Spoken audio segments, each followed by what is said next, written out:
Hello friends, मैं हूं अजीज शेख। आप देख रहे हैं movie stock movie explain channel, जिस पर आज मैं आपको एक्सप्लेन करने वाला हूं, यानी कि रीकेप फिल्म नाइट बुक्स का, जिसे नेटफ्लिक्स पर रिलीज किया गया है। तो चलिए अब आपके टाइम को और ज्यादा ना वेस्ट करते हुए सीधे आते हैं इस फिल्म की स्टोरी पर, जो काफी इंटरेस्टिंग है। लेकिन उससे पहले स्पॉइलर वार्निंग के साथ साथ बनती है एक छोटी सी रिक्वेस्ट, जो है चैनल को सब्सक्राइब, वीडियो को लाइक और शेयर करने की।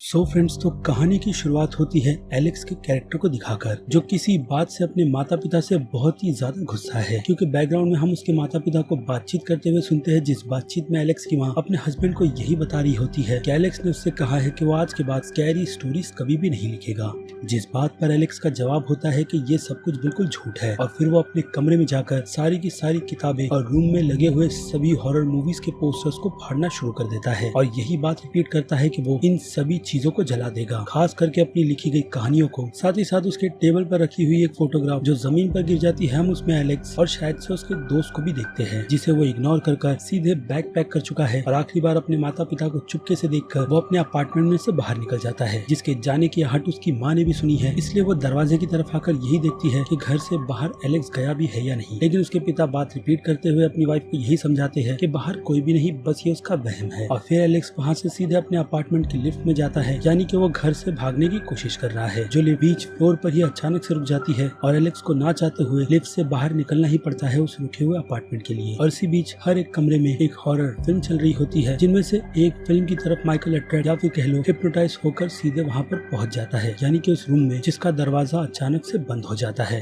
और माइकल वहाँ पर रखे हुए केक के एक टुकड़े को खाता है और सीधे बेहोश हो जाता है। और जब उसकी आँख खुलती है तो वो खुद को उस कमरे के एक बेडरूम में पाता है, जहाँ से उठकर वो भागने का भी सोचता है, बट उसे सही दरवाजा नहीं मिलता। लेकिन खिड़की की तरफ देखकर वो वहाँ से बाहर निकलने की कोशिश भी करता है, और चिल्लाने की भी, जिसके शोर को वहाँ पर कोई भी नहीं सुन सकता। और जब उसकी कोशिश उस विंडो से निकलकर अपार्टमेंट में से नीचे उतरने की थी, तो वो वहाँ से सीधे उसी रूम में फिर से टेलीपोर्ट हो जाता है, यानी कि वो इस कमरे को छोड़कर बिल्कुल भी बाहर नहीं जा सकता, जिससे वो भी काफी चौंका हुआ है। और फिर अचानक से वहाँ पर किसी औरत की आवाज सुनाई देती है, जो उसका नाम पूछ रही है, जिसके बाद एलेक्स अपना नाम उस विच को बताता है, जिसे सुनने के बाद वो विच उसे डराना शुरू कर देती है, और फिर अचानक से उसके सामने आकर यही कहती है कि अब डराने का खेल खत्म, क्योंकि वो काफी ज्यादा बिजी है, और वो सीधे मुद्दे पर आएगी कि एलेक्स में कोई हुनर है भी या नहीं, और अगर नहीं है तो उसका हाल इसी रूम में फंसे हुए एक पुराने लड़के की तरह होगा, जिसके पास कोई भी स्किल नहीं थी, और विच ने उसे अपने हाथों से मार दिया था। इसलिए वो एलेक्स को भी दोबारा मौका देती है, लेकिन एलेक्स अपना मुंह नहीं खोलता। लेकिन मौत के डर से एलेक्स यही बात बताता है कि वो हॉरर स्टोरी टेलर है, जिसके बाद वो विच उसे मौका देती है जिंदा रहने का, और यही ऑफर के साथ कि वो रोज उसे डरावनी कहानियां सुनाएगा, जैसा टाइटल उसकी बुक का है, जो कि नाइट बुक है। और अगर ऐसा नहीं हुआ तो एलेक्स का अंजाम बिल्कुल भी अच्छा नहीं होगा। और यहाँ पर गौर करने वाली बात ये भी है कि जब एलेक्स डरावनी कहानियों का जिक्र करता है, तो उस अपार्टमेंट में हमें काफी जोर जोर से किसी और के चिल्लाने की आवाज भी आती है, जिसे इग्नोर करने के लिए वो विच एलेक्स को कहती है, और मानो वो भी उस आवाज को ही फॉलो कर रही है। और फिर क्या, एलेक्स को एक पूरा दिन मिला है कहानी लिखने का, जिसके अगले दिन उठकर वो इस पर काम नहीं बल्कि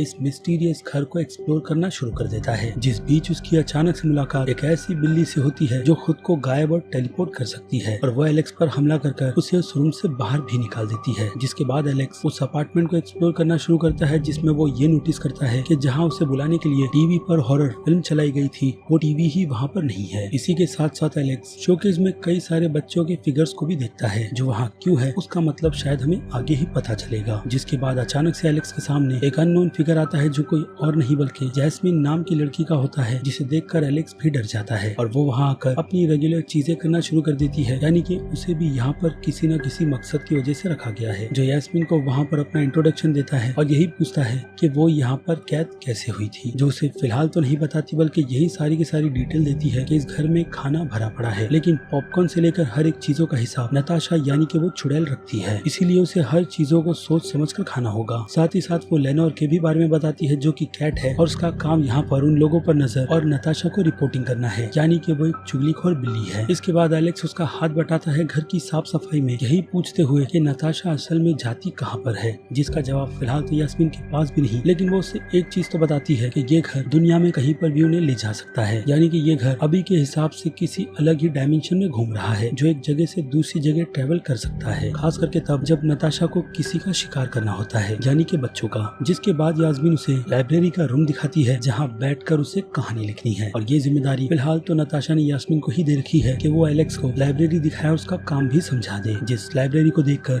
एलेक्स बहुत ही ज्यादा इम्प्रेस होता है और यही काम ये घर भी करता है, जो बच्चों को लालच देकर नताशा की इस दुनिया में फंसा देता है जहाँ से वो लोग कभी भी नहीं निकल सकते। और लाइब्रेरी की बात करें तो ये पूरी की पूरी लाइब्रेरी किताबों से भरी पड़ी है, जिसकी हर एक कहानी नताशा ने सुन रखी है, यानी कि इसके पहले भी एलेक्स जैसे बच्चों ने नताशा को ही ये सारी की सारी कहानियां सुनाई है, जिन्हें सुनकर नताशा यास्मीन के भी मुंह से काफी ज्यादा बोर हो गई है। इसलिए उसे कोई नया स्टोरी टेलर चाहिए, जो काम अब एलेक्स का है। लेकिन एलेक्स यहाँ पर कसम खा चुका है कि वो स्टोरी नहीं लिखेगा और इस जगह से भागेगा, जो काम यास्मीन भी कर चुकी है। इसलिए वो उसे सलाह यहाँ से ना भागने की देते हुए यहाँ से ना भागने की भी देती है, जो आइडिया बहुत ही खराब है। लेकिन एलेक्स फिलहाल तो यास्मीन की बात को ना सुनते हुए वहाँ से अपना भागने का मूड बना चुका है, जो रात के वक्त नताशा के आने का वेट करता है, जिसके बाद उसके पीछे उसे इस घर से निकलने का रास्ता भी दिखता है। और वो अपने बैग को पैक कर नताशा के वहाँ से हटते ही सीधे घर से बाहर भागने की कोशिश करता है, जिस दौरान वो दरवाजा मानो वहाँ पर था ही नहीं ऐसे गायब हो जाता है और एलेक्स सीधे फर्श पर गिरता है, जिसके सामने अब नताशा खड़ी है, यही कहते हुए कि वो इस घर से कभी भाग नहीं सकता और जब भी वो ऐसा करेगा तो यहाँ से डोर डिसअपियर ही होगी। इसलिए दोबारा उससे ये गलती बिल्कुल भी नहीं होनी चाहिए। और अब उसका काम नताशा को कहानी सुनाने का है, जो उसने काफी कम समय में लिख ली है, और नताशा भी उसकी कहानी सुनने के लिए बिल्कुल प्रिपेयर बैठी है। जिसके बाद वो उस रूम के कोने में पड़े हुए टेबल को निकालकर उस पर बैठता है और उसे स्टोरी सुनाना शुरू करता है। जिस बीच नताशा उसे रुकने के लिए कहती है और खुद को प्रिपेयर करती है हॉरर कहानी के लिए, वो भी एक अजीब सा परफ्यूम मारकर, जिससे उसका कोई तो लेना देना है। यही क्वेश्चन एलेक्स भी पूछता है, जिसके जवाब में वो उसे यही कहती है कि ज्यादा क्वेश्चन करना उसके लिए बिल्कुल भी ठीक नहीं रहेगा, इसलिए वो अपना फोकस बस कहानी पर रखे, बाकी और दूसरी चीजों पर बिल्कुल भी नहीं। और इसी बीच उस घर में से आवाज और घर हिलना काफी जोर जोर से शुरू हो जाता है, जिसके बाद नताशा एलेक्स को परमिशन कहानी सुनाने की देती है और सारी चीजें फिर से नॉर्मल हो जाती है। जिसके बाद एलेक्स नताशा को प्लेग्राउंड की कहानी सुनाता है, जिस प्लेग्राउंड में टॉड अपनी बेस्ट फ्रेंड जेनी को ढूंढने के लिए आया था और वहाँ पर कई सारे बच्चे भी खेल रहे थे जो कि उस गार्डन में मर चुके थे, जो टॉड को ऑफर वहाँ पर उसके साथ खेलने का देते हैं। और टॉड भी उनके साथ खेलते हुए ये भूल जाता है कि सुबह होने का वक्त हो गया है, लेकिन खेलते खेलते उसे चक्कर भी आने लगती है। जिसके बाद टॉड कोशिश उस प्लेग्राउंड से बाहर निकलने की करता है, जिसमें वो कुछ हद तक तो फेल ही होने वाला होता है, लेकिन अचानक से उसकी दोस्त जेनी की आत्मा वहाँ पर आती है और उसे धक्का देकर उस प्लेग्राउंड से बाहर निकाल देती है और सुबह भी हो जाती है, यानी कि टॉड बच गया अपनी बेस्ट फ्रेंड जेनी की वजह से, जो इस गार्डन में खेलने आई थी और कभी भी यहाँ से बाहर नहीं निकल सकी। लेकिन एक दोस्त के चलते वो टॉड को बचा लेती है, जो चीज नताशा को बिल्कुल भी पसंद नहीं आती। जिसके बाद वो एलेक्स को मारने की कोशिश करती है, यही कहकर कि अच्छी कहानियां उसके लिए बिल्कुल भी अच्छी नहीं होगी, जो इस घर के लिए भी काफी खतरनाक है। इसलिए एलेक्स जल्दी से जल्दी उस कहानी को चेंज करते हुए यही ट्विस्ट ऐड करता है कि अपनी दोस्त के लिए एलेक्स खुद को कुर्बान कर देता है और उस गार्डन में हमेशा के लिए फंस जाता है और कहानी खत्म। जिसके बाद नताशा भी उसे छोड़ देती है, इसी वार्निंग के साथ कि दोबारा वो इन चीजों को बहुत ही ज्यादा ध्यान में रखे कि किसी भी कहानी में दोबारा कभी भी हैप्पी एंडिंग ना हो। और उसके बाद नताशा एलेक्स से इम्प्रेस होकर उसकी बुक को उठाकर और रीड करना शुरू करती है और यही देखती है कि एलेक्स में कितना ज्यादा टैलेंट है, जिससे वो भाग क्यों रहा था उसका जवाब भी वो पूछती है। जिसके जवाब में एलेक्स उसे यही बताता है कि वो बस बाकी दूसरे बच्चों की तरह नॉर्मल होना चाहता है। जिसके बाद एलेक्स उसे ये भी बताता है कि आज उसे स्टोरी लिखने का टाइम नहीं मिला और ये कहानी पुरानी थी, जिसके आगे उसने कुछ भी नहीं लिखा। और ये बात नताशा को बहुत ही ज्यादा बुरी लगती है, जिसका रीजन भी वो एलेक्स से पूछती है और एलेक्स उसे बताता है कि किसी के सर पे खड़े होने की वजह से वो अपना काम पूरा नहीं कर पाया। जिसके बाद वो सीधे यास्मीन को चिल्लाना शुरू करती है, जिसे रोकते हुए एलेक्स यही कहता है कि इन सब में उसका कोई भी कसूर नहीं है और फिर सीधे ब्लेम डेनोर पर चला जाता है, जिसे चिल्लाते हुए एलेक्स फिर से नताशा को रोकता है और यही कहता है कि इसमें उसकी भी गलती नहीं बल्कि गलती उसकी है, जिसे वो सुधार कर जल्द से जल्द अपने काम पर लग जाएगा। जिस बात को सुनकर नताशा वहाँ से चली जाती है और फिर एलेक्स यास्मीन को सॉरी कहता है जो कुछ भी वहाँ पर हुआ उसके लिए। जहाँ से जाते वक्त यास्मीन उसे यही कहती है कि टॉड बेवकूफ था जो अपनी फ्रेंड के लिए वापस मरने के लिए चला गया उस कहानी में, और यहाँ पर भी कुछ ऐसा ही है जहाँ से वो लोग कभी भी बाहर नहीं निकल सकते। और फिर अगले दिन हम एलेक्स को प्रिपेयर होते हुए देखते हैं अपने काम के लिए, यानी कि स्टोरी लिखने के लिए, जो कहानी अब उसके दिमाग में ही बिल्कुल नहीं आ रही। इसी बीच एलेक्स की नजर लाइब्रेरी के टॉप फ्लोर पर जाती है, जहाँ चढ़ते हुए वो पहुँचता है और इस लाइब्रेरी की लिखी गई सबसे पहली बुक के पास पहुँचता खोजता है जो शायद से उसके हिसाब से कई 100 साल पहले लिखी गई होगी। और उसका प्रूफ भी हमें मिलता है क्योंकि उस बुक में कहानी स्लीपिंग ब्यूटी से लेकर हंसल एंड ग्रेटल तक की होती है, जिसके एक पेज में किसी ने बॉल पेन को यूज कर किसी तरीके की चीज को रब किया हुआ है।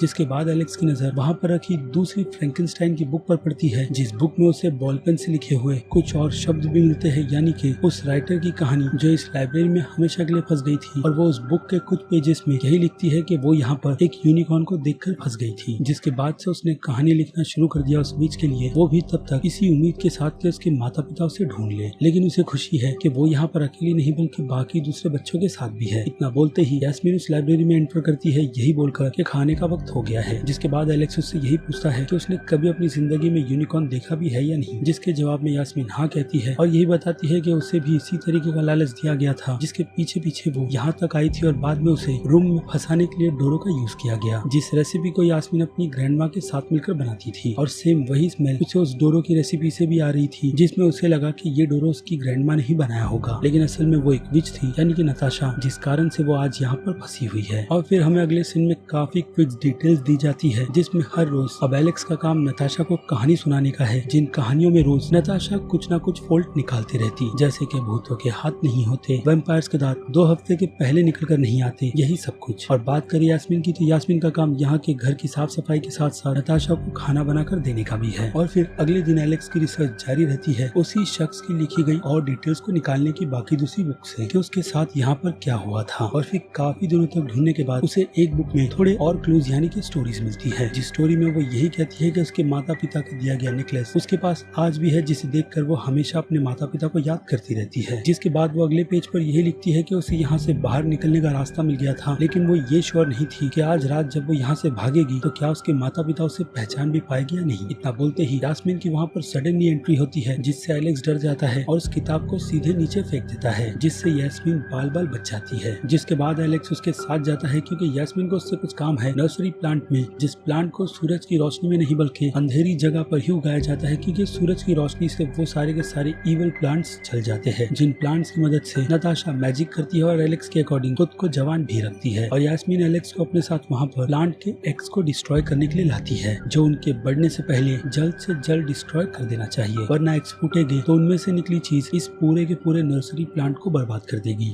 जिसके बाद यास्मीन संभलते हुए एक एग जो अपने पैरों का जोर लगाकर एक एग को तोड़ता है, लेकिन दूसरे एग के दौरान यास्मीन का पैर फिसलता है और वो एग फर्श पे गिरने ही वाला होता है कि एलेक्स उसे कैच करता है, यही सोचकर कि उसने उस एग को फूटने से बचा लिया। लेकिन काफी देर हो जाती है और उस एग में से एक अजीब सा क्रिएचर या फिर कह लो मॉन्स्टर निकलता है, जो देखते ही देखते कुछ ही सेकंड्स में उस नर्सरी को अच्छा खासा नुकसान भी पहुंचाता है। और यहाँ तक कि जब वो यास्मीन को मारने ही वाला होता है तब वहाँ पर उसकी मदद लेनोर करता है और सीधे प्लांट की तरफ कूद जाता है उसे लेकर, जिस प्लांट में लेनोर फंस जाता है, जो कि वेब्स होते हैं। जिसके बाद यास्मीन एलेक्स को वहाँ से निकलने की राय देती है, जो वहाँ पर सबसे पहले तो लेनोर की मदद करता है, उस क्रिएचर को मारकर और अपने साथ ले जाता है। और ये चीज नताशा को पता चल जाती है, जिसके बाद वो अपने मैजिक की मदद से उन दोनों को सीधे अपनी तरफ ले आती है और यास्मीन को सजा भी देती है, उसे कई ज्यादा पेन पहुंचाकर, जिस दौरान एलेक्स सामने ही नताशा के झूठ बोलता है ये कहकर कि उसे स्टोरी के लिए उस नर्सरी प्लांट में जाकर चीजों को देखना था ताकि वो अच्छी कहानी लिख सके। जिसका जवाब नताशा उसे यही कहकर देती है कि उसकी हिम्मत की दाद देनी होगी कि वो झूठ उसके मुंह पर बोल रहा है। जिसके बाद नताशा रुक जाती है यही कहकर कि वो यास्मीन को सिर्फ दर्द देना चाहती थी, मौत बिल्कुल भी नहीं, वरना उसके मरने से उसके घर की देखरेख काफी ज्यादा मुश्किल हो जाएगी, इसलिए अभी के लिए इतना टॉर्चर काफी है, जिससे यास्मीन काफी ज्यादा डर चुकी है। लेकिन इसी बीच एलेक्स उसे यही कहता है कि उसे बाहर निकलने का क्लू जल्द ही मिलने वाला है, जिसकी मदद से वो दोनों यहाँ से जिंदा बचकर बाहर निकलेंगे। लेकिन यास्मीन उसकी इस बातों पर बिल्कुल भी ना बिलीव करते हुए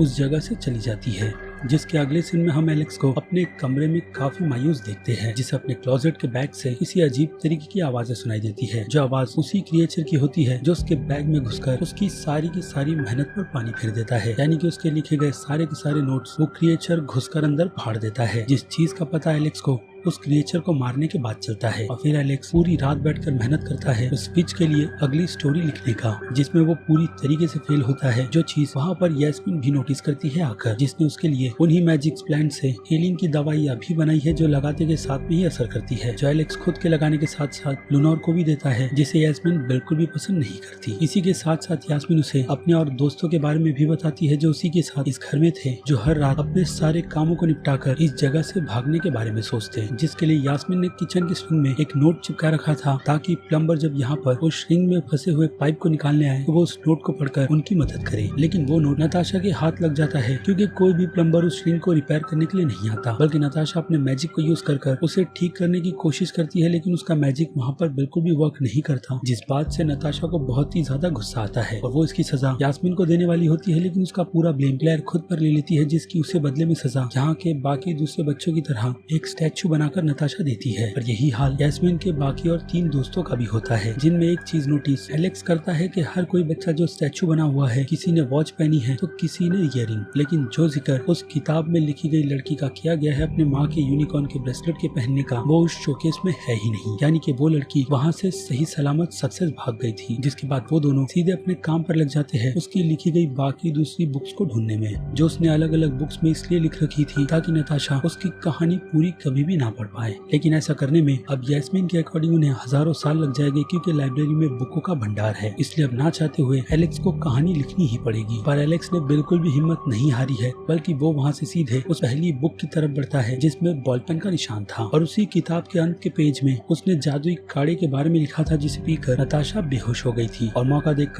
देखकर उस बच्ची ने चाबी ले ली थी और शायद इसी की मदद से वो यहाँ से बचकर निकलकर भाग गई थी। कैसे, वो अब भी एक मिस्ट्री ही है। लेकिन उस रेसिपी को बनाने की सारी डिटेल्स उनके पास मौजूद है, जिसमें ट्विस्ट यही है कि उस मैजिक पोशन को बनाने के बाद उसमें से स्मेल बहुत ही ज्यादा आती है, जिससे उस विच यानी कि नताशा को इस बारे में पता चल जाएगा कि यह असल में एक मैजिक पोशन है और वो उसे कभी भी नहीं पिएगी, क्योंकि उस मैजिक पोशन में से बदबू को मिटाने का काम जो लास्ट रेसिपी करती है उसका राज नताशा को ही पता है। यानी कि अब एलेक्स और यास्मीन को भी नताशा से वो राज निकलवाना होगा जिसकी मदद से वो लोग यहाँ से भाग सकते हैं। और इसके लिए एलेक्स के पास आइडिया है, क्योंकि उसने इसी से रिलेटेड एक कहानी लिखी है ब्लाइंड बीट की, जो वो जैसे ही नताशा को सुनाने के लिए बैठता है तो नताशा टाइटल से ही उस कहानी को सुनने से मना कर देती है और एलेक्स के पास यहाँ पर दूसरी कोई भी कहानी नहीं होती। जिसके बाद नताशा यही बात जानने में इंटरेस्टेड है कि एलेक्स अपनी किताबों को जलाना क्यों चाहता था। लेकिन इस टॉपिक को चेंज करते हुए यास्मीन वहाँ पर चॉकलेट्स के डब्बे को गिराती है, जिससे नताशा का ध्यान हटता है और एलेक्स उसी ब्लाइंड बीट की स्टोरी को बोलना शुरू कर देता है, जो कि एक जादूगर की होती है जो एक बड़े से मॉन्स्टर के मुंह में जाकर डायमंड्स को निकाल कर लाता है, जहाँ जाने से पहले वो उस मॉन्स्टर को बेहोश करता उसके बनाए गए एक मैजिक पोशन से, जिसकी स्मेल को बदलने के लिए वो जादूगर ब्लाइंड बीट नाम की जड़ी बूटी को यूज करता था। लेकिन एक दिन पूरी फसल जल जाती है और उसके पास उस मॉन्स्टर को डिस्ट्रॉय करने के अलावा दूसरा और कोई भी ऑप्शन नहीं होता। लेकिन एक बच्ची वहाँ पर आकर उस जादूगर से यही कहती है कि वो उसकी मदद उसके काम को कंटिन्यू रखने में कर सकती है, क्योंकि उसके पास एक ऐसा फॉर्मूला है जिससे कि उस मैजिक पोशन में फिर से स्मेल आना बंद हो जाएगी और वो अपने इस काम को जारी रख सकता है। लेकिन इसके लिए उसे रिश्वत यानी कि डायमंड चाहिए, जो जादूगर उसे 2 ऑफर करता है। और वो लड़की अपनी रेसिपी उसे देखकर काफी ज्यादा इम्प्रेस करती है, जिसे यूज करने के बाद वो अपने काम को भी अंजाम देता है और लड़की से काफी ज्यादा खुश होता है। लेकिन इसी बीच वो मॉन्स्टर जग जाता है और उस जादूगर को खा लेता है, क्योंकि वो लड़की अपने भाई की मौत का बदला लेना चाहती थी जिसे उस जादूगर ने उस मॉन्स्टर के मुंह में भेजा था। लेकिन हैप्पी एंडिंग नहीं, इसलिए वो लड़की बाद में आगे चलकर उस मॉन्स्टर के पैरों से कुचलकर मारी जाती है और कहानी खत्म। जिसका क्रेडिट एलेक्स यास्मीन को भी देता है ब्लाइंड बीट की रेसिपी को बताकर, जिसके बाद नताशा उसे बेवकूफ कहती है, क्योंकि ब्लाइंड बीट की रेसिपी से स्मेल नहीं जड़ों को मजबूत किया जाता है और स्मेल को लाने का काम सिनर रूट की जड़ी बूटी करती है। जिसे सुनकर वो दोनों काफी ज्यादा कॉन्फिडेंट में है कि उन्हें वो चीज मिल गई जिसका वो लोग वेट कर रहे थे। और फिर क्या, उन दोनों की प्रिपरेशन शुरू हो जाती है उस रेसिपी को बनाने के लिए, जिसे बनाकर वो लोग रात के लिए पूरी तरीके से प्रिपेयर है। यानी कि एलेक्स ने अपनी डरावनी कहानी नहीं लिखी, क्योंकि उनके प्लान में वो लोग उस पोशन को नताशा की ड्रिंक में मिला देंगे, जिसे पीकर वो बेहोश हो जाएगी। लेकिन यहाँ पर प्रॉब्लम तब शुरू होती है जब उन्हें ये पता चलता है कि उस जूस में पोशन के डालने के बाद उसका कलर बदल गया है, जिससे कि नताशा को पता चल जाएगा। जिसके बाद जल्दी से कुछ न कुछ सोचने के लिए कहती है, क्योंकि नताशा दूसरी तरफ खाने के लिए चिल्ला रही थी, जिसका ध्यान थोड़ी देर के लिए यास्मीन उसे खाना देकर भटका देती है। और जैसे ही एलेक्स उस पोशन की दूसरी और बूंदों को उस जूस में डालने वाला होता है तो वो बोतल वहाँ से गायब हो जाती है और दोनों को यही लगता है कि नताशा को सब कुछ पता चल गया है। जिसके बाद एलेक्स के पास दूसरा और कोई ऑप्शन नहीं बचता नताशा को कहानी सुनाने के अलावा, जो उसके पास है नहीं। इसलिए एलेक्स बस उसके सामने बैठकर उसके टाइम को वेस्ट करता है बेमतलब की बातों को कर,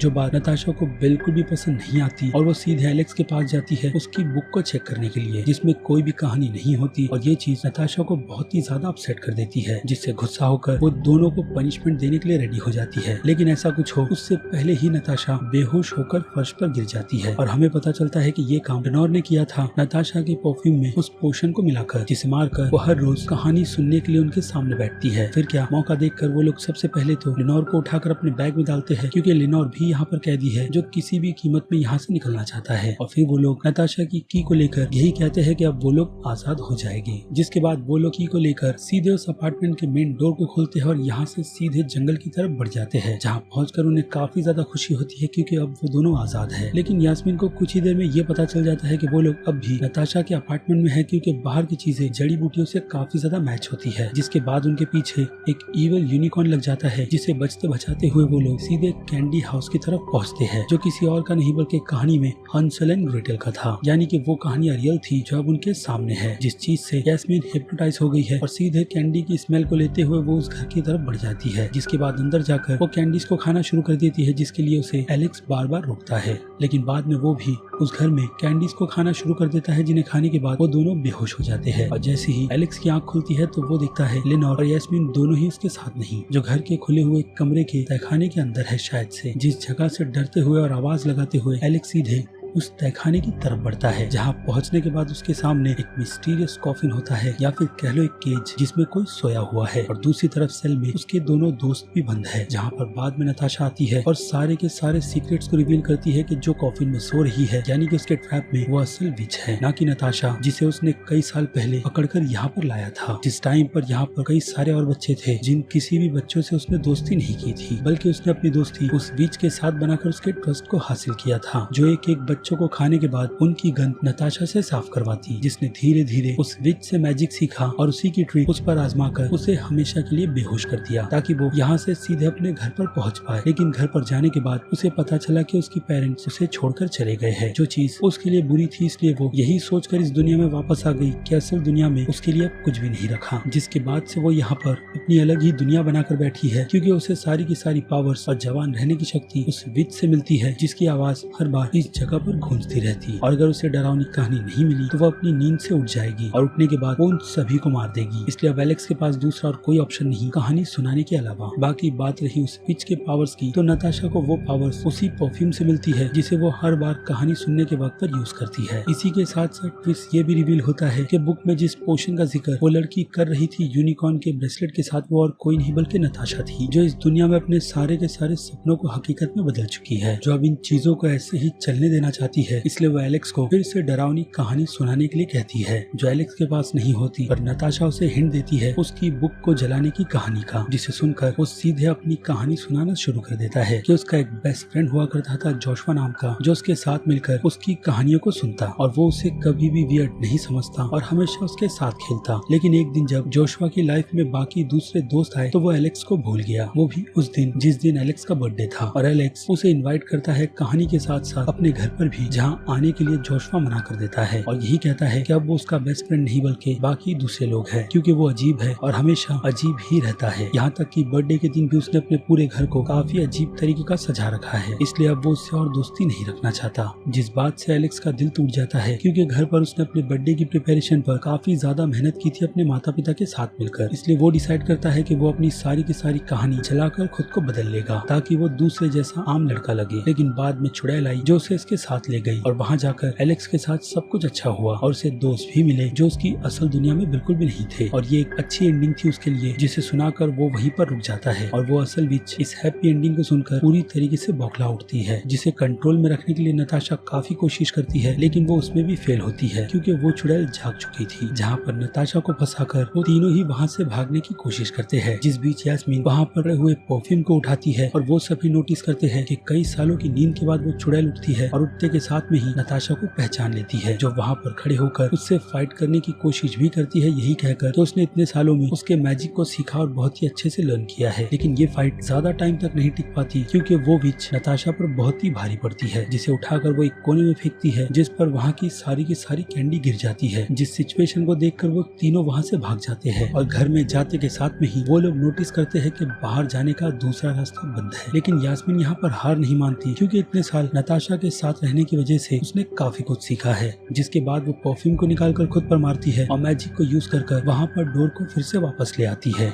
जिसके बाद वो दोनों उसी फ्लोर पर एंटर करते हैं जहाँ से एलेक्स नताशा की इस दुनिया में आया था, जिसे देखकर लेनोर वहाँ से सीधे उनके हाथ से निकलकर भाग जाता है और वो लोग वहाँ से सीधे लेनोर को इग्नोर कर एलिवेटर पहुँच जाते हैं, जिसमें जाने के बाद एलेक्स को आइडिया आता है कि वो उस विच से पीछा कैसे छुड़ा सकते हैं। लेकिन ज्यादा कुछ हो उससे पहले ही विच वहाँ पर आ जाती है और उन पर उल्टियाँ करना शुरू कर देती है। और फिर से एक फ्लोर पर आकर रुकता है जिस फ्लोर का एक डोर खुला हुआ होता है और वो रूम बॉयलर रूम होता है, जहाँ पहुंचकर उनका प्लान उस चुड़ैल को जलाने का है। लेकिन वहाँ पर पहुंचने से पहले रास्ते में उनके सामने जितने भी दरवाजे होते हैं फ्लोर के, वो सभी एक एक कर बंद होते हैं और आखिर में वो बॉयलर रूम का डोर भी बंद हो जाता है और उनके सामने एक डोर खुलता है जहाँ वो लोग जाने के मूड में बिल्कुल भी नहीं। इसलिए वो लोग फिर से हिम्मत कर उस बॉयलर रूम को खोलने की कोशिश करते हैं, जिस रूम से विच बाहर निकलने की कोशिश करती है और एलेक्स और यास्मीन उस डोर को बंद करते हैं, जिसके बाद वो विच उस दूसरे कमरे से सीधे उनकी तरफ आ जाती है और बिना टाइम वेस्ट किए वो दोनों सीधे उस बॉयलर रूम में पहुंच जाते हैं, जहां पहुंचने के बाद विच उन दोनों को अपने कंट्रोल में लेती है। खास करके यास्मीन को और एलेक्स को यही बताती है कि वो उन दोनों को खाएगी क्योंकि वो बहुत ही भूखी है। लेकिन इसी बीच लेनोर इनकी मदद करने के लिए आ जाता है विच पर अटैक कर, जिससे बचते बचाते हुए विच उसे सीधे एक बॉक्स की तरफ फेंकती है जिसमें लेनोर कैद हो जाता है। और फिर यहाँ पर एलेक्स को आइडिया आता है कि वो विच को फिर से कहानियां सुनाएगा जो उसकी कमजोरी है, क्योंकि विच दूसरी तरफ यास्मीन की तरफ बढ़कर उसे खाने की कोशिश करती है, जिसमें वो सक्सेस एलेक्स की स्टोरी सुनाने की वजह से नहीं हो पाती, क्योंकि कहानी में वो इतनी ज्यादा इंटरेस्टेड होती है कि उसे ये नहीं पता कि एलेक्स कहानी सुनाते सुनाते उसे उस भट्टी तक ले आएगा जिसमें वो कहानी आधी ही सुनाकर उस बुक को अंदर फेंक देता है और कहानी का अंत जानने के लिए वो विच भी उस जलती हुई भट्टी में कूद जाती है, जिसका ढक्कन वो दोनों मिलकर बंद करते हैं और देखते ही देखते वो विच उनके सामने जली हुई कैंडी बन जाती है। और फिर वो तीनों उस एलिवेटर की मदद से सीधे अपने घर पर पहुंच जाते हैं, यानी कि एलेक्स के घर पर, जहां उसके माता पिता अपने बेटे का बेसब्री से वेट कर रहे थे, जिन्हें देखकर एलेक्स काफी ज्यादा खुश होता है और अपने माता पिता से लेनोर और यास्मीन का इंट्रोडक्शन भी करवाता है, जो इस दुनिया में पूरे 3 साल बाद रिटर्न आई है। और कुछ दिन बीतने के बाद हमें दिखाया जाता है कि एलेक्स का कॉन्फिडेंट स्टोरी लिखने का फिर से वापस आ गया है, क्योंकि वो अपनी कहानी और कमरों को पहले जैसा ही रखता है। जहाँ पर उसे डराकर यास्मीन भी पहुँचती है उसके लिए एक बुक लेकर, जिस बुक में वो डरावनी कहानियों की अच्छी एंडिंग लिखेगा। और इसी के साथ साथ वहाँ पर लेनोर भी आता है अपने दोस्तों को विजिट करने। और फिर इस सीन के बाद हमें सीधे विच का घर दिखाया जाता है, यानी कि वो शोकेस जहाँ पर सारे के सारे बच्चों को नताशा ने कैद कर रखा था, एक स्टैचू बनाकर उनमें से एक स्टैचू जो क्लैर का है वो धीरे धीरे मूव करने लगता है। लेकिन आगे कुछ हो उससे पहले ही हमें वहाँ पर नताशा के जिंदा होने की कंफर्मेशन उसके हाथ को दिखाकर दी जाती है, जो विच के मरने के बाद पूरी तरीके से आजाद हो चुकी है और खुद उस जगह की असली विच बन चुकी है। और फिर क्या, ये फिल्म इसी क्लिफ हैंगर के साथ यहाँ पर खत्म हो जाती है, जिसे लेकर अब आपकी क्या राय है उस बारे में मुझे कमेंट कर जरूर बताइएगा, क्योंकि वक्त है वीडियो को यहीं पर खत्म करने का। मैं हूँ अजीज शेख, आप देख रहे थे movie stock movie explain channel, जिसे अगर आपने अभी तक सब्सक्राइब नहीं किया है तो सब्सक्राइब कर लीजिए और बगल में बने हुए इस बेल आइकन के साथ साथ नोटिफिकेशन को भी ऑल पर क्लिक कर दीजिएगा। बाकी मैं मिलूंगा जल्दी आपसे दूसरी किसी वीडियो में किसी और फिल्म या फिर किसी और सीरीज के टॉपिक पर बात करते हुए। तब तक के लिए अपने चैनल के बाकी दूसरे वीडियोस को भी एंजॉय कीजिए और टिल देन